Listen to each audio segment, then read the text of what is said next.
সম্মানিত উপস্থিতি মুসলিম কেরাম, উপস্থিত শ্রোতা মণ্ডলী, আজকের জুমার দিনে আমরা অত্যন্ত গুরুত্বপূর্ণ একটা বিষয় নিয়ে আলোচনা করতে যাচ্ছি। এটি আমাদের সমসাময়িক বিষয়ের সাথে সম্পৃক্ত। আমরা গত সপ্তাহে এই বিষয়ে আলোচনা করতে চেয়েছিলাম, কিন্তু গত সপ্তাহের সময় স্বল্পতা ছিল এবং এটা অল্প সময়ে সংক্ষিপ্তভাবে আলোচনা করার বিষয় নয়। যদিও আজকেও সময় সংক্ষিপ্ত, খুতবার সময় সাধারণত সংক্ষিপ্তই হয়। তো এই সংক্ষিপ্ত সময়ে আমরা আপনাদেরকে মূল থিমটা দেওয়ার চেষ্টা করবো ইনশাআল্লাহ, এবং এটি আমাদের জন্য অত্যন্ত গুরুত্বপূর্ণ, বিশেষ করে বাংলাদেশে যারা বসবাস করছেন। আর আজকের আলোচনার বিষয় হলো বাউল সম্প্রদায়। আমি রেডিক্যাল জায়গা থেকে আলোচনা করব না, আমি কিছু বিস্তৃত পরিসর থেকে একটু ভিন্নভাবে আলোচনা উপস্থাপন করার চেষ্টা করব। আজকে আমাদের আলোচনার মূল উদ্দেশ্য হলো যে বাউল সম্প্রদায়ের সাথে রাজনৈতিক সম্পৃক্ততা। আপনারা এখানে একটা জিনিস দেখেছেন যে বাউলরা ইসলাম বিরোধিতা করছে, রাসূল সাল্লাল্লাহু আলাইহি ওয়াসাল্লামের শানে বাজে মন্তব্য করেছে, কোরআন নিয়ে বাজে মন্তব্য করেছে, আল্লাহ সুবহানাহু ওয়া তাআলাকে সরাসরি গালি দিয়েছে, যে গালি দেওয়ার সাহস কোনো হিন্দু সম্প্রদায়ও করবে না, কিন্তু তারা সেই সাহস করেছে।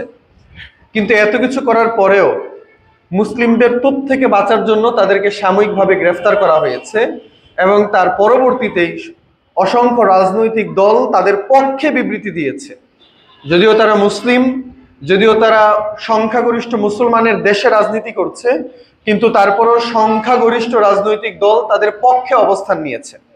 এখন আপনাদের মাঝে স্বাভাবিকভাবেই প্রশ্ন আসে যে কি কারণে মূলত রাজনৈতিক দলগুলো তাদের পক্ষ নিচ্ছে, যেখানে সাধারণত রাজনৈতিক দলের উচিত হলো তাদের বিপক্ষে যাওয়া। কারণ বাংলাদেশ সংখ্যাগরিষ্ঠ মুসলমানের দেশ, তো মুসলমানদের ভোট পেতে হলে তাদের বিপক্ষে বিবৃতি দেওয়ার কথা। কারণ রাজনৈতিক দলদের উদ্দেশ্য কি? মূলত যে তারা ভোট নিবে, তাই না? তো তারা যদি ভোটের উদ্দেশ্যেই রাজনীতি করে থাকে, তাহলে তো তাদের বিপক্ষে যাওয়ার কথা। কারণ বাংলাদেশের সংখ্যাগরিষ্ঠ মানুষ মুসলিম, তাদের বিপক্ষে যে মুসলিমদের পক্ষ নিবে, কিন্তু তারা সেটা করে নাই। তারা তাদের পক্ষে বিবৃতি দিয়েছে বা পক্ষে অবস্থান গ্রহণ করেছে বিবৃতি না দিলেও। অথবা যদি তারা মুসলিম হয়ে থাকে, যেহেতু রাজনৈতিক দলে যারা আছে বর্তমানে অন্তত পক্ষে তারা তো অন্তত মুসলিম, আমরা যেমন মুসলমান তারা অন্তত মুসলমান, তাহলে মুসলিম হিসেবেও তাদের অন্তত তাদের বিপক্ষে বিবৃতি দেওয়ার কথা ছিল। কিন্তু সেরকমটা হচ্ছে না। কেন হচ্ছে না? এর পিছনে আভ্যন্তরীণ কারণটা কি? কি জন্য সংখ্যাগরিষ্ঠ মুসলিমদেরকে ব্যতি রেখে, তাদেরকে পিছনে ফেলে এই অল্প গুটি কয়েক বাউলদের পক্ষ তারা নিচ্ছে, সেটাই আমরা আজকের আলোচনায় উপস্থাপন করার চেষ্টা করবো ইনশাআল্লাহ। ওয়া তাওফীক ইল্লা বিল্লাহ, আলাইহি তাওয়াক্কালতু ইলাইহি উনীব। কিন্তু আলোচনা কেবলমাত্র বাউলে সীমাবদ্ধ নয়, আলোচনাটা আরো বিস্তৃত, আরো অনেক ব্যাপক। এই আলোচনা শিয়া থেকে শুরু করে কাদিয়ানী, আহলে কোরআন, হিজবুত তাওহীদ অথবা ইসলামকে বিকৃতকারী প্রত্যেকটা জনগোষ্ঠীর সাথে সম্পৃক্ত। এই আলোচনা আমরা শুরু করতে চাই শিয়া দিয়ে। আপনারা যদিও এখানে শিয়া সম্প্রদায় নেই, যার কারণে অধিকাংশ মুসল্লি আপনারা শিয়া সম্পর্কে জানেন না। আপনারা অধিকাংশ মানুষই জানেন না যে শিয়া কি, এটা খায় না মাথায় দেয়, বা এদের মতামত কি, এদের মতভেদ কি, এদের সাথে আমাদের সম্পর্ক, আমাদের সাদৃশ্য অথবা বৈসাদৃশ্যগুলো কি, এগুলো আপনারা অধিকাংশই জানেন না। তার কারণ হলো, আমি আপনাদেরকে দোষ দিব না, আপনাদের জানার প্রয়োজনও হয় না। আপনাদের জানার প্রয়োজন হয় না যে শিয়া কারা, তাদের মতবাদ কি, এগুলো জানার প্রয়োজন আমাদের, অন্তত বাংলাদেশের এই সমাজের মুসলমানদের প্রয়োজন হয় না। তবে যদি আপনি ঢাকায় থাকেন তাহলে এটার প্রয়োজন আপনার হবে। যদি আপনি ইন্টারন্যাশনাল বিষয় সম্পর্কে জানতে চান তাহলে আপনার এটার প্রয়োজন হবে। যেমন গত সপ্তাহে আমি আমার স্টুডেন্টদেরকে পড়িয়েছিলাম শিয়া সম্প্রদায়ের মতভেদ নিয়ে। আমার কিছু স্টুডেন্ট রয়েছে Europe, America, worldly, Australia, Germany এবং আমেরিকা সহ বিভিন্ন দেশের মুষ্টিবদ্ধ স্টুডেন্টদেরকে আমি পড়াই। তো তাদেরকে পড়াচ্ছিলাম যে শিয়া সম্প্রদায়ের মতবাদ সম্পর্কে, কারণ তাদের এটা জানার প্রয়োজন। তো সেখানে একটা জিনিস এখানে সংক্ষিপ্তভাবে উল্লেখ না করলেই নয়, সেটা হলো যে অন্তত আপনারা এইটুকু জানার কথা যে শিয়া সম্প্রদায় আমাদের আবু বকর, ওমর, ওসমানের মতো বড় বড় সাহাবীদেরকে গালি দিয়ে থাকে। তারা তাদেরকে তাদের নামে বিভিন্ন পশুর নামকরণ করে তারপর সেগুলোকে জবাই করে। তারা আয়েশা রাদিয়াল্লাহু আনহার মতো মর্যাদাবান, যার ব্যাপারে আল্লাহ রাব্বুল আলামিন কোরআনুল কারীমে 10 আয়াত নাজিল করেছেন কেবলমাত্র তার প্রশংসায় এবং তার পবিত্রতা বর্ণনায়, এইরকম নারীকে নিয়েও তারা কুরুচিপূর্ণ মন্তব্য করে।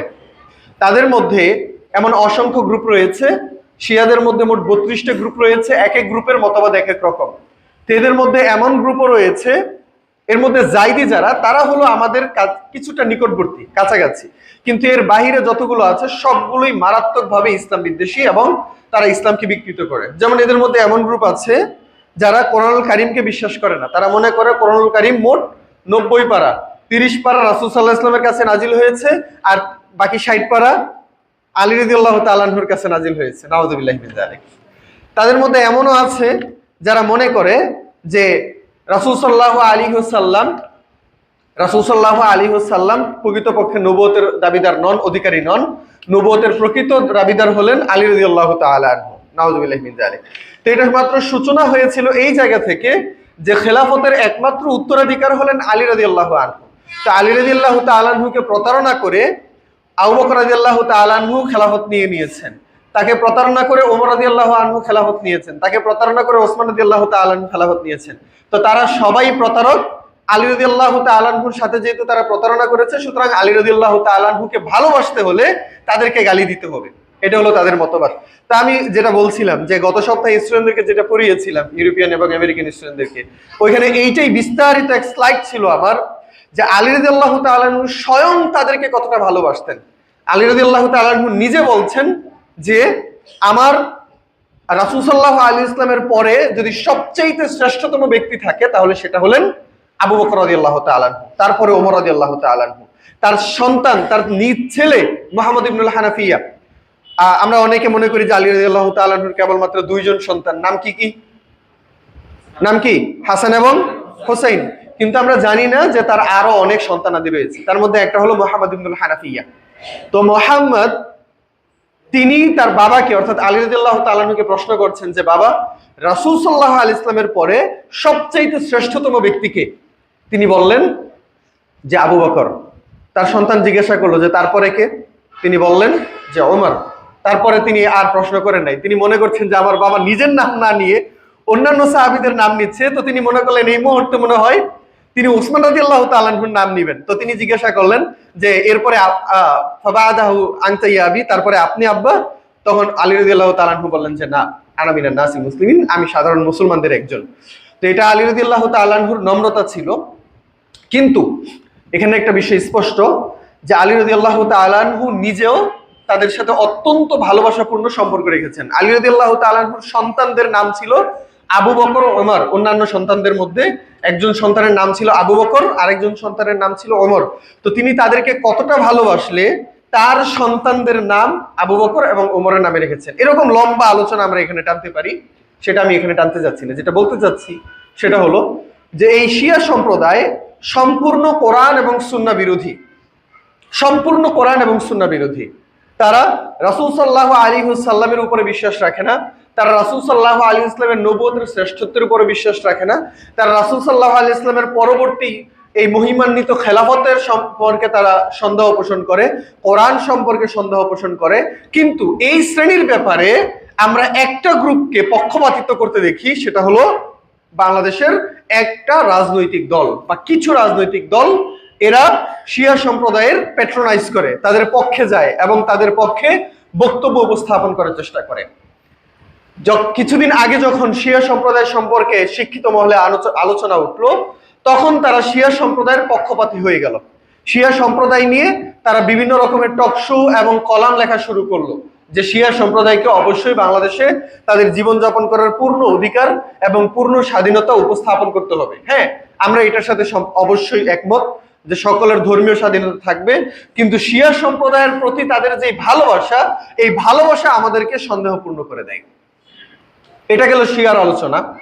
এখন যদি আমি যাই কাদিয়ানী সম্পর্কে, আপনারা জানেন যে কাদিয়ানী সম্পর্কে আমাদের বলার তেমন প্রয়োজনও আমরা মনে করি না।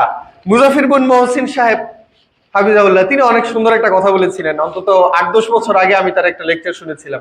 এখন সাধারণত ওয়াজ টোয়াজ শুনি না, কিন্তু অনেক বছর আগে তার একটা বক্তব্য শুনেছিলাম যে কাদিয়ানী সম্পর্কে আমরা কি বলবো। আমরা যাদেরকে ভণ্ড বলি, ভণ্ডরা ওদেরকে ভণ্ড বলে। মানে ভণ্ডের কত চূড়ান্ত পর্যায়ে কাদিয়ানীরা আছে, যে আমরা যাদেরকে ভণ্ড বলি, অর্থাৎ এই যে মাজার পূজারী অথবা দেওবন্দির যে চরম সীমানার যে রেডিক্যাল দেওবন্দি আছে, এই সকল ভণ্ডদেরকে আমরা ভণ্ড বলি, আর এই ভণ্ডরা ওদেরকে ভণ্ড বলে। তাহলে ওই ভণ্ড নিয়ে আমাদের কি বলার আছে? গত 1 বছর আগে আমি আপনাদের সামনে কাদিয়ানী সম্পর্কে সংক্ষিপ্ত আলোচনা করেছিলাম এক খুতবায়, আপনাদের স্মরণে থাকার কথা। গত বছরের ডিসেম্বরেই আলোচনা করেছিলাম, কারো মনে নাই? কাদিয়ানী সম্পর্কে আমরা আলোচনা করেছিলাম যে কাদিয়ানীদের প্রধান কে? গোলাম আহমদ। সে নিজেকে নবী দাবি করেছিল, সে রাসূল সাল্লাল্লাহু আলাইহি ওয়াসাল্লামের খতমে নবুয়ত বিশ্বাস করে না। তো যখন সে নিজেকে নবী দাবি করেছিল এবং সমাজের মধ্যে ফিতনা সৃষ্টি হলো, তখন আমাদের এই ভারত উপমহাদেশের আহলুল হাদিসের একজন শ্রেষ্ঠতম আলেম, তার নাম কি? কে বলেছেন সবার আগে? মাশাআল্লাহ, জাযাকুমুল্লাহ খায়রান। তো সানাউল্লাহ অমৃতসরী তার বিপক্ষে দাঁড়িয়েছিলেন। তার বিপক্ষে তিনি বিতর্কে আসলেন। বিতর্কে আসার পরে তাকে জিজ্ঞাসা করেছিলেন, এই কথা আমরা গত বছর আলোচনা করেছিলাম, আজকে যা স্মরণ করিয়ে দিচ্ছি আপনাদেরকে। তখন তিনি বললেন যে তুমি যে ঠিক আছে নবী, এটার প্রমাণ উপস্থাপন করো।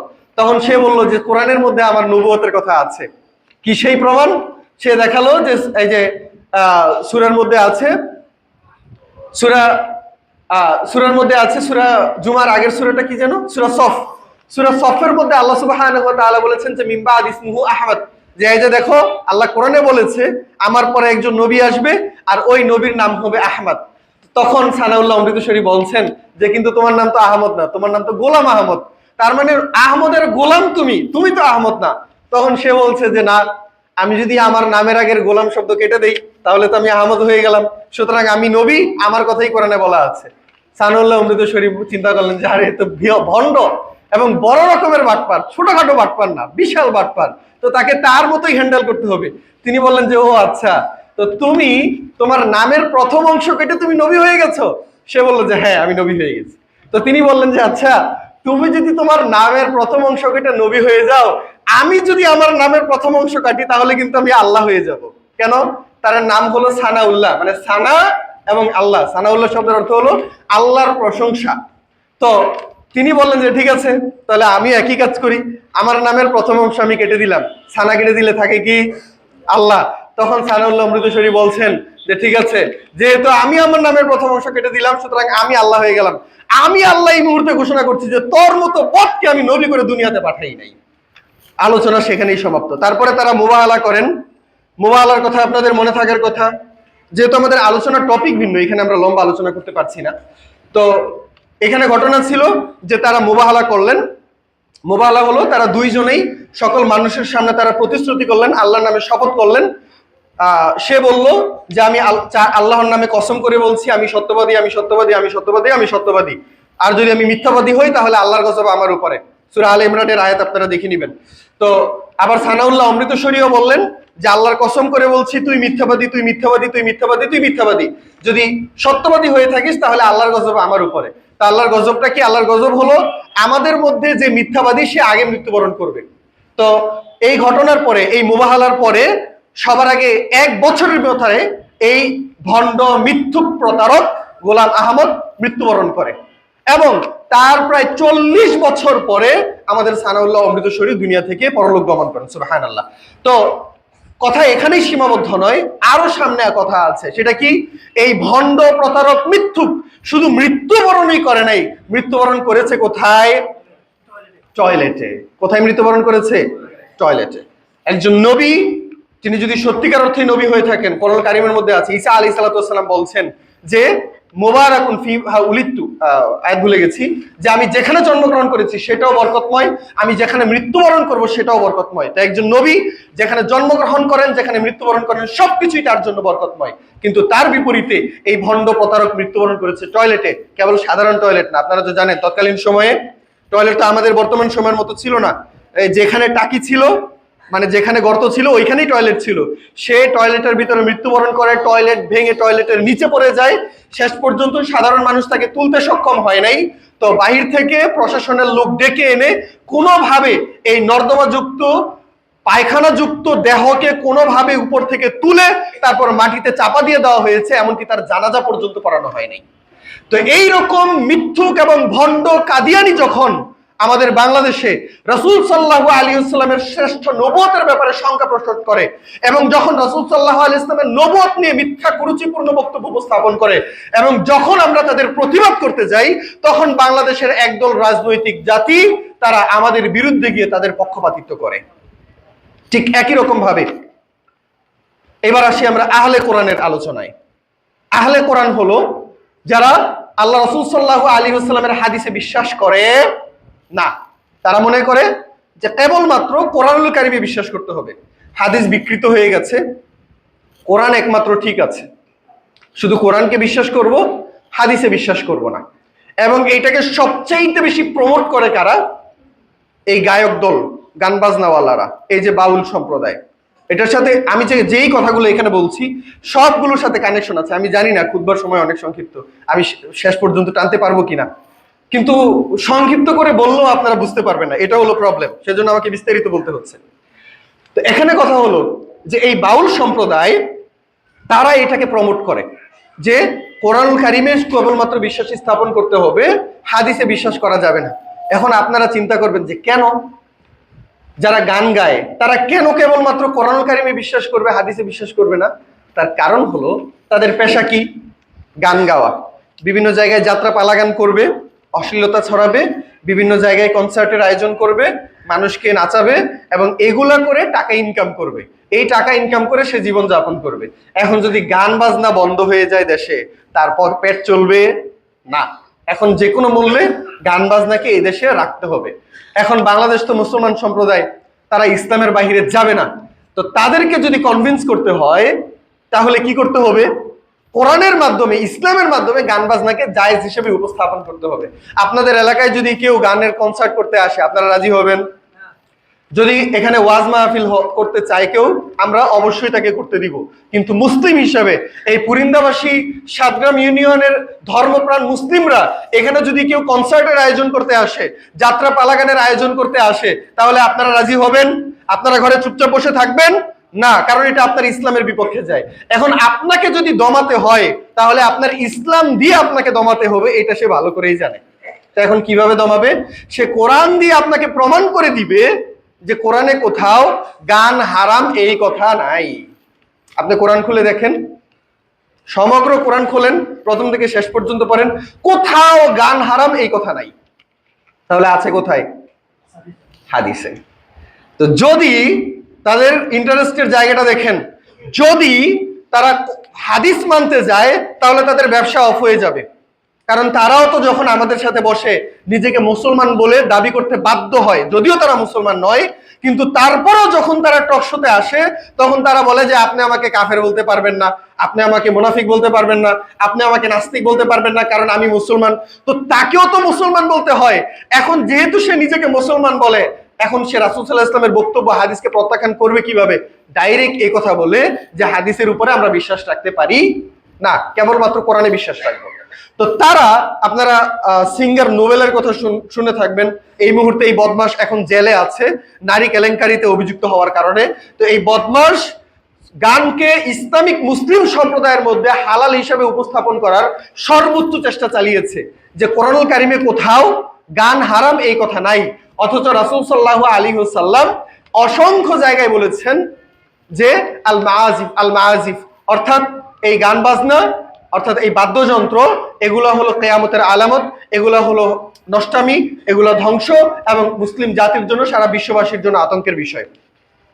আমরা আজকে খুতবাতে সর্বপ্রথম যে হাদিসটা উপস্থাপন করেছি, সেই হাদিসের মধ্যে রাসূল সাল্লাল্লাহু আলাইহি ওয়াসাল্লাম বলছেন, যেটা আবু মুসা আশআরী রাদিয়াল্লাহু তাআলা আনহু থেকে বর্ণিত, এবং সহিহুল বুখারী সহ অসংখ্য কিতাবের মধ্যে এই হাদিস এসেছে, যেখানে রাসূল সাল্লাল্লাহু আলাইহি ওয়াসাল্লাম বলছেন সায়াকুনু মিন উম্মতি ইস্তাহিল্লুন আল মাআজিফ ইলা আখিরিল হাদিস।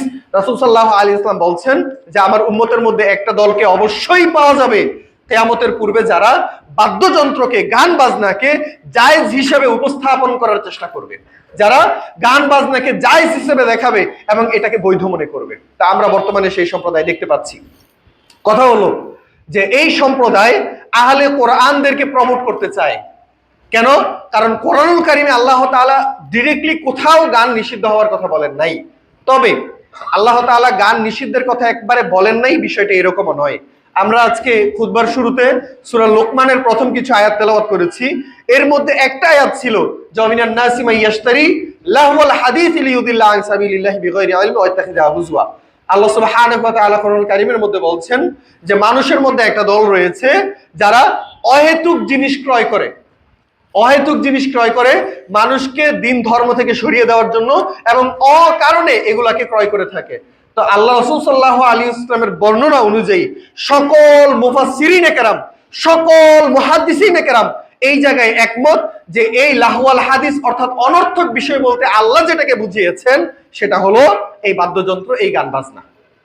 কিন্তু আল্লাহ তাআলা ডিরেক্টলি বলেন নাই। এখানে একটা হিকমত আছে, ডিরেক্টলি না বলার পিছনেও একটা হিকমত রয়েছে। আল্লাহ তাআলা কেন ডিরেক্টলি এখানে গানের কথা না বলে আল্লাহ তাআলা এইভাবে বললেন? তার কারণ হলো যে আল্লাহ সুবহানাহু ওয়া তাআলা কোরআন কারীমের মধ্যে সকল রকমের নেশাদার দ্রব্যকে হারাম করেছেন, নাকি ডিরেক্টলি মদের কথা বলে হারাম করেছেন? না, আল্লাহ তাআলা কি বলেছেন? সকল নেশাদার দ্রব্য হারাম। আল্লাহ তাআলা এই কথা বলেন নাই যে মদ হারাম, অথচ তৎকালীন সময়ে ফেন্সিডিল ছিল, ইয়াবা ট্যাবলেট ছিল, এগুলা এই যে ইনজেকশনের মাধ্যমে মাদকতা গ্রহণ করা এগুলো ছিল না। তো আল্লাহ সুবহানাহু ওয়া তাআলার দ্বীন ইসলাম কি কেবলমাত্র ওই তৎকালীন সময়ের জন্য, নাকি কিয়ামত পর্যন্ত? কিয়ামত পর্যন্ত। তো আল্লাহ সুবহানাহু ওয়া তাআলা তৎকালীন সময়ে চাইলেই কেবলমাত্র মদের কথা বলে দিতে পারতেন যে এই দেখো তোমাদের উপরে মদ হারাম। তো বর্তমান সময়ে এসে কিছু মানুষ বলতে পারতো যে দেখো আল্লাহ তাআলা কোরআনে মদের কথা বলেছেন, ফেন্সিডিলের কথা তো বলেন নাই। বলছে? বলে নাই তো। ইয়াবার কথা বলছে? বলে নাই তো। আরো অনেক রকমের মাদক দ্রব্য আছে, আমি এগুলোর নামও জানি না। তো আল্লাহ তাআলা এমন ভাবে বললেন যে কিয়ামত পর্যন্ত যদি আরো 100, 1000, 1 লক্ষ ধরনের মাদকতা দ্রব্য আসে, সবগুলো এই আয়াতের ভিত্তিতে হারাম। কেন? আল্লাহ তাআলা নির্দিষ্ট কোনো নাম নেন নাই। আল্লাহ তাআলা বলেছেন যে মাদকতার সাথে সম্পৃক্ত সকল রকমের দ্রব্য হারাম। তো একই রকম ভাবে আল্লাহ সুবহানাহু ওয়া তাআলা এই জায়গায় বলেছেন যে দেখো যত রকমের লাহওয়াল হাদিস আছে সবগুলো হারাম। যে সকল জিনিস আল্লাহ সুবহানাহু ওয়া তাআলার নিয়ামত থেকে, আল্লাহ সুবহানাহু ওয়া তাআলার স্মরণ থেকে, আল্লাহ সুবহানাহু ওয়া তাআলার ইবাদত থেকে তোমাকে দূরে সরিয়ে নিয়ে যায়, সবকিছু হারাম। আর রাসূল সাল্লাল্লাহু আলাইহি ওয়াসাল্লামের হাদিসের মাধ্যমে আমরা বুঝতে পারি যে এখানে আল্লাহ তাআলা বিশেষ করে গান বাজনার কথা বলেছেন। কারণ যত রকমের অশ্লীলতা, এই বেহায়াপনা, এই সবকিছুর মূলে কি আছে? গান বাজনা। সবকিছুর মূলে নাইট ক্লাব, যেখানে অশ্লীলতার চূড়ান্ত পর্যায়ে চলে যায়, সেটা বাজনা ছাড়া, গান ছাড়া চলবে না। আপনি কনসার্টের কথা বলেন, অথবা যত রকমের এই অসুস্থ, অস্বাস্থ্যকর বিনোদন আমরা যা কিছু দেখতে পাই, এই অস্বাস্থ্যকর সকল বিনোদন নির্ভর করে গান বাজনার উপরে। তো আল্লাহ সুবহানাহু ওয়া তাআলা এখানে এই কথা বলেছেন, এবং রাসূল সাল্লাল্লাহু আলাইহি ওয়াসাল্লাম তার সাহাবীদের মাধ্যমে সকল রকমের পদ্ধতিতে গান বাজনাকে হারাম হিসেবে উপস্থাপন করেছেন। তো এর মধ্যে আমরা দেখতে পাই যে যখন আল্লাহ সুবহানাহু ওয়া তাআলা কোরআনুল কারীমের মধ্যে বলেছেন, কিন্তু স্পষ্টভাবে ক্লিয়ারলি এখানে ডিরেক্টলি বলেন নাই, তো তারা এটাকে একটা সুযোগ হিসেবে গ্রহণ করে। তারা ধার্মিকতা দেখায় এই বলে যে আমরা কোরআনে বিশ্বাস করি, আমরা মুসলমান, আর এইভাবে লুকোচুরি খেলে যে তারা রাসূল সাল্লাল্লাহু আলাইহি ওয়াসাল্লামের হাদিসে বিশ্বাস করে না। অথচ আল্লাহ তাআলা কোরআনুল কারীমের মধ্যেই বলেছেন যে ওমা আতাকুমুর রাসূলু ফাখুযু ওমা নাহাকুম আনহু ফান্তাহু। রাসূল তোমাদেরকে যা দিয়েছেন সেটা অবশ্যই তোমাদেরকে গ্রহণ করতে হবে, আর রাসূল যেটার ব্যাপারে নিষেধ করেছেন অবশ্যই সেটা থেকে তোমাদেরকে বিরত থাকতে হবে। তো আমরা যখন কোরআন দিয়ে আবার তাদেরকে ধরতে যাই, তখন তারা আর জবাব দিতে পারে না। কিন্তু ততক্ষণে তারা সাধারণ সরল মনা মুসলমানদেরকে বিপাকে ফেলে দেয়, উল্টো পাল্টা কথা বলে। তার মধ্যে আমরা দেখলাম বাউল সম্প্রদায়ের একটা বিষয়। এখন কথা হলো, আমরা এতক্ষণ পর্যন্ত যত দলের কথাই বলি না কেন, বাউল সম্প্রদায় বলেন, এই গান বাজনার সাথে সম্পৃক্ত শিল্পী গোষ্ঠী বলেন, অথবা শিয়া, অথবা কাদিয়ানি সহ মাজার পূজারীর কথা যদিও আমরা বলি, তাহলে দেখেন মাজার পূজারী যে ইসলামের বাহিরে, রেডিক্যাল মুসলিমদের বাহিরে, মূল ধারার ইসলামের বাহিরে, এ ব্যাপারে কোনো সন্দেহ আছে? নাই। তারা আল্লাহকে সিজদা না দিয়ে মাজারে গিয়ে সিজদা দেয়, তাদের কাছে যায়। এখন কথা হলো যে কেন এই রাজনৈতিক দলগুলো কেবলমাত্র তাদেরকে প্রমোট করতে চায়? কেন এদেরকে তারা উপরে তুলতে চায় যেখানে তারা নিজেদেরকে মুসলিম দাবি করে, অথচ মূল ধারার যেই মুসলিম এদেরকে তারা দেখতে চায় না, এদেরকে দমিয়ে ওদেরকে উপরে তুলতে চায়? কেন? তার কারণ হলো রাজনৈতিক দলগুলো কোনোভাবেই চায় না যে বাংলাদেশে ইসলামের বিপ্লব ঘটুক। তারা চায় না যে বাংলাদেশে ইসলামপন্থীদের যে জয় জয়কার চলছে, যেটা সম্ভাবনা আমাদের নতুন বাংলাদেশে আবার সৃষ্টি হয়েছে, সেইটাকে কোনোভাবেই তারা উপরে উঠতে দিতে চায় না, তারা এটাকে দমিয়ে রাখতে চায়। এখন যদি দমিয়ে রাখতে চায় কি করতে হবে? তাহলে আমাদের বিপক্ষে যারা আছে, আমরা যারা মূল ধারার মুসলিম, আমাদেরকে দমাতে চাইলে এই নিচু পদের নিম্ন শ্রেণীর দুর্বল এবং এই নিকৃষ্ট শ্রেণীর মুসলিমদেরকে, যারা নিজেদেরকে সত্যিকার অর্থে মুসলিম না হলেও মুসলিম দাবি করে, এদেরকে উপরে তুলতে হবে। দ্বিতীয় বিষয় হলো, যদি ইসলামকে অপমানিত করতে হয়, যদি ইসলামকে দুর্বল এবং নিম্ন পর্যায়ের ইসলাম হিসেবে উপস্থাপন করতে হয়, সোজা কথায় যদি ইসলামের সমালোচনা করতে হয়, তাহলে এদেরকে টিকিয়ে রাখার মাধ্যমে সমালোচনা করতে হবে। আপনি মূলধারার ইসলামকে জীবনে কোনোদিন সমালোচনা করতে পারবেন না। যদি আপনাকে সমালোচনা করতে হয়, তাহলে এদেরকে নিয়ে সমালোচনা করতে হবে। তো তারা প্রকৃতপক্ষে সমালোচনা করে ওদের, কিন্তু দেখায় আমাদের ইসলামকে। এটা একটু ব্যাখ্যা করে বলি, আপনি তো বুঝবেন না। যেমন যখন টিভি সিনেমায়, আমি ছোটবেলাতে অনেক সিনেমা দেখেছি, নায়ক যখন দেখলো যে তার নায়িকা তাকে ছেড়ে চলে যাচ্ছে, অথবা নায়ক অনেক অসুস্থ, হসপিটালে আছে, এখন নায়িকার তো আল্লাহর কাছে দোয়া করা লাগবে, সে আল্লাহর কাছে দোয়া করার জন্য অথবা নায়ক তার নায়িকাকে পাওয়ার জন্য কোথায় যায়? মসজিদে না মাজারে? মাজারে। কেন যায়? মসজিদ আছে না? সিনেমাতে মাজারকে কেন দেখানো হয়? কয়েক বছর আগে আমার এক বন্ধু, প্রায় 4-5 বছর আগে, আমার মনে নাই, আমি ক্লিপটা অনেক খুঁজেছি কিন্তু পাইনি। কয়েক বছর আগে আমার একটা বন্ধু, সে হিন্দি একটা সিনেমার একটা ক্লিপ দেখালো। সেখানে দেখাচ্ছে যে একজন অ্যাডভোকেট, তিনি অ্যাডভোকেসি করছেন, সকল ধর্মের লোকদেরকে তিনি সমালোচনা করছেন, হিন্দু ধর্মের লোকদের সমালোচনা করছেন, এর মধ্যে ইসলামেরও তিনি সমালোচনা করছেন। অ্যাডভোকেট আদালতে তিনি সমালোচনা করছেন, এবং এখানে তিনি যাদের সমালোচনা করছেন তারা প্রকৃত পক্ষে মাজার পূজারী, অর্থাৎ মাজারের সমালোচনা করছেন। এবং মাজারের সমালোচনা করার মাধ্যমে তারা মূলত যেটা দেখাতে চাচ্ছে সেটা হলো যে ইসলাম এই জায়গায় দুর্বল। ওকে, ইসলাম এই জায়গায় দুর্বল। বিষয়টা ছিল এরকম যে আপনি মাজারে কাপড় না দিয়ে আপনি গরিব দুঃখী বাচ্চাদের গায়ে কাপড় দিতে পারতেন। আপনি মাজারে মোমবাতি না দিয়ে একটা গরিবের বাড়িতে আপনি মোমবাতি জ্বালাতে পারতেন। জানি না আপনারা আমার কথাটা কতটুকু বুঝতে পারছেন, কিন্তু যদি কেন বলছি, আপনারা তো এমন খুব ছেলেবেলা খুব কমই পাওয়া যাবে যে যারা হিন্দি সিনেমা দেখে না, এমন ছেলেবেলা খুব কমই পাওয়া যাবে। তা আপনারা তো এগুলো দেখেই আসছেন যে তারা সেখানে যত রকমের সমালোচনা করে সবকিছু মাজার কেন্দ্রিক। আপনারা যারা ইন্টারমিডিয়েটে লেখাপড়া করেছেন, লাল সালু করেছেন, আপনারা সৈয়দ অলিউল্লাহর মাশাআল্লাহ একজন পাইলাম।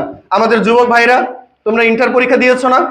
ইন্টারে তোমরা পড়েছো না লাল সালুর গল্প, সৈয়দ অলিউল্লাহর লেখা? এই ইন্টারের শিক্ষিত ছেলেপেলে কই? মাশাআল্লাহ। তো এই যে লাল সালুর মধ্যে আপনারা কাদের সমালোচনা দেখতে পাচ্ছেন? মাজার পূজারীদের। তো এরা যে ভণ্ড এটা তো আমরাও বিশ্বাস করি, তারাও এদের সমালোচনা করে, কিন্তু আপনি এদেরকে ভাঙতে যান, আপনি এগুলাকে ঘুরিয়ে দিতে যান, দেখবেন তারাই আবার এসে আপনাকে বাধা দিবে। যারা এদের সমালোচনা করছে, যারা এদের বিরোধিতা করছে, এরাই আবার আপনাকে বাধা দিবে যখন আপনি এগুলাকে ধ্বংস করে ঘুরিয়ে দিতে চাইবেন। কেন? কি জন্য তারা এই ডাবল স্ট্যান্ডার্ড গ্রহণ করে? কারণ যদি ইসলামের সমালোচনা করতে হয়, আপনি আমাদের সমালোচনা করার কোনো সুযোগই পাবেন না। আমরা এখানে সালাত আদায় করছি, মসজিদ বানিয়েছি, আপনি মসজিদের সমালোচনা করতে পারবেন? আপনার হালুয়া টাইট হয়ে যাবে। টকশোতে বসে আপনি আমার সাথে বসার সাহস পাবেন না, কারণ আপনার কাছে কোনো পয়েন্টই নাই। ইসলাম এতটা গুররান মুহাজ্জালিন, আল্লাহ রাসূল সাল্লাল্লাহু আলাইহি ওয়াসাল্লাম হাদিসের মধ্যে বলছেন যে আল্লাহ সুবহানাহু ওয়া তাআলা দিনটাকে দিনের মতো পরিষ্কার ভাবে রেখে গেছেন, এখানে সুই ঢুকানোর কোনো জায়গা নাই। যদি তুমি ইসলামকে সমালোচিত করতে চাও, তাহলে তোমাকে যারা ইসলামের বিরুদ্ধে চলে গেছে, ইসলামকে যারা বিকৃত করছে, তাদেরকে সমালোচনা করতে হবে। তারা মূলত তাদের সমালোচনা করে আমাদেরকে প্রশ্নবিদ্ধ করতে চায়। এটা হলো তাদের মূল এজেন্ডা, এইটাই হলো তাদের মূল এজেন্ডা। তো তারা দেখাতে চায় যে ইসলাম কমপ্লিট ধর্ম নয়। যেমন গতকালের একটা নিউজ আপনারা দেখেন যে বিভিন্ন জায়গায় জিকিরের নামে লাফিয়ে লাফিয়ে আল্লাহ আল্লাহ করে, দেখেন না আপনারা? এটা কি মূল ইসলামের অন্তর্ভুক্ত? কোরআন হাদিসে কোথাও এটাকে সমর্থন করা হয়েছে না। কিন্তু বামরা, নাস্তিকরা, ইসলাম বিদ্বেষী এই শয়তানগুলো যখন ইসলামের সমালোচনা করতে যায় তখন তারা এগুলাকে উপস্থাপন করে, তখন তারা এগুলাকে দেখায় যে দেখো তোমরা নাকি মুসলমান, তোমরা নাকি সভ্য জাতি, দেখো এগুলা কি কোনোভাবে সভ্য জাতির কাজ হতে পারে? তো আমরাও তো বলি যে ভাই এগুলো তো ইসলামের অন্তর্ভুক্ত না, আমরা নিজেরাও তো মনে করি যে একজন সভ্য মুসলিম এইভাবে 2 নাম্বারি করে এই ধরনের জিকির আজগারের সাথে সম্পৃক্ত হতে পারে না। কিন্তু যদি আমরা তাদের সমালোচনা করতে যাই, আপনি দেখবেন তারাই আপনার দিকে সবার আগে তেড়ে আসবে তাদেরকে রক্ষা করার জন্য, কারণ তাদেরকে রক্ষা করতে না পারলে সে আপনার সমালোচনা করতে পারবে না। এবার কি বুঝতে পেরেছেন? তো যখন রাজনৈতিক দলগুলো এইভাবে এই সকল নিম্ন পর্যায়ের 2 নম্বরই মুসলিমদেরকে, নামধারী মুসলিমদের পক্ষপাতিত্ব করতে চায়, তাদের এখানে এই প্রধান 2টা উদ্দেশ্য থাকে, যে তারা মুসলিমদেরকে দমিয়ে রাখবে এবং ইসলামী বিপ্লব দমিয়ে রাখার জন্য এদেরকে তাদের তুলতে হবে। কিছুদিন আগে আপনারা দেখেছেন যে খেলাফত প্রতিষ্ঠার নামে কিছুদিন আগে তারা সহিংস আন্দোলন করেছিল। এটা কি মূলত মুসলিমরা করেছিল? না, এখানে এই র্যাডিক্যাল রাজনৈতিক লোকদেরই ইন্ধন ছিল, যে যদি মুসলমানদেরকে দমাতে হয় তাহলে ইন্টারন্যাশনাল পরিমণ্ডলে দেখাতে হবে যে দেখো মুসলমানরা বাংলাদেশে তারা খেলাফত প্রতিষ্ঠা করতে চাইছে, সামনে তারা সাম্রাজ্যবাদী নিয়ম নীতি নিয়ে আসবে, সুতরাং এদেরকে দমাতে হলে আমাদের ভোটটা নিশ্চিত করতে হবে যাতে করে বাংলাদেশের পরবর্তী ক্ষমতায় আমরা আসতে পারি। তো আমরা কিভাবে আসবো? তোমরা যদি ইউরোপ আমেরিকা থেকে সাহায্য না করো তাহলে আমরা ক্ষমতায় আসতে পারবো না। তো তোমাদের যদি সাহায্য প্রয়োজন হয় তাহলে আমাদেরকে টিকিয়ে রাখতে হবে।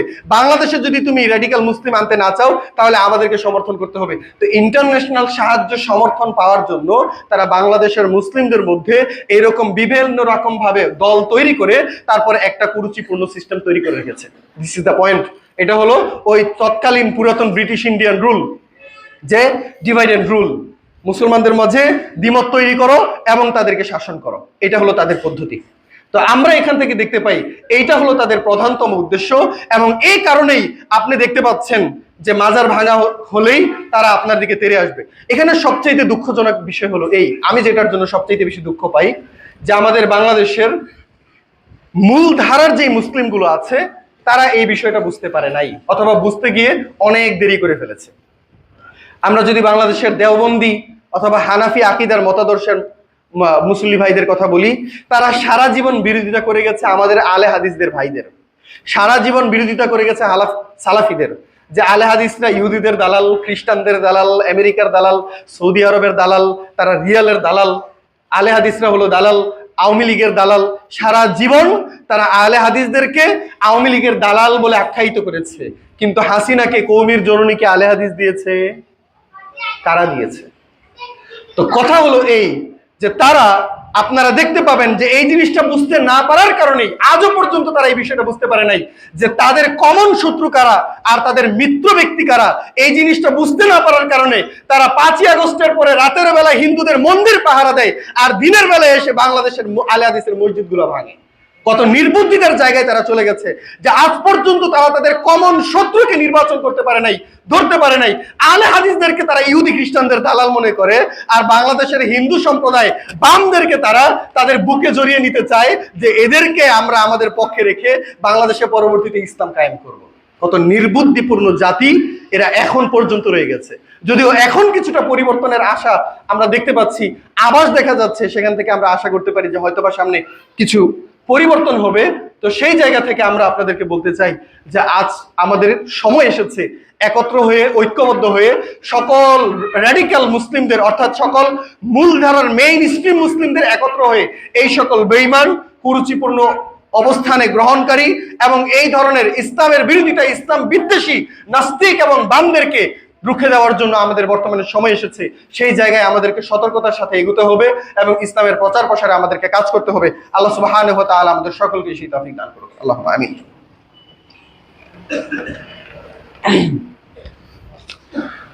ইন্নাল হামদুলিল্লাহ নাহমাদুহু ওয়া নাস্তাঈনুহু ওয়া নাস্তাগফিরুহু ওয়া নু'মিনু বিহি ওয়া নাতাওয়াক্কালু আলাইহি ওয়া নাউযু বিল্লাহি মিন শুরুরি আনফুসিনা ওয়া মিন সাইয়্যাতি